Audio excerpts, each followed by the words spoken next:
बिस्मिल्लाहिर्रहमानिर्रहीम। बीमारी में पढ़ने की दुआएं। ला इलाहा इल्लल्लाहु वल्लाहु अकबर।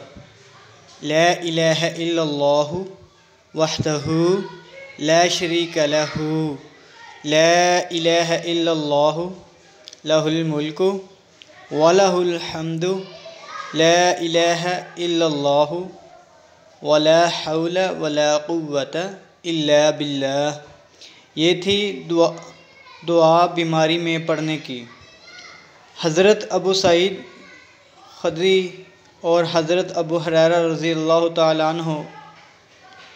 अन्हुमा गवाही देते हैं कि रसूलुल्लाह सल्लल्लाहु अलैहि वसल्लम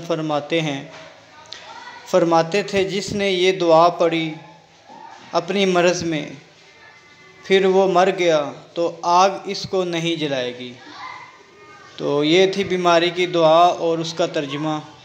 मज़ीद इस्लामिक वीडियोस और अहादीस जानने के लिए हमारा यूट्यूब चैनल विज़िट करें। हाफिज़ अब्दुल क़य्यूम मुस्लिम के नाम से है। जज़ाकल्लाहु खैरा। अस्सलामु अलैकुम व रहमतुल्लाहि व बरकातुहू।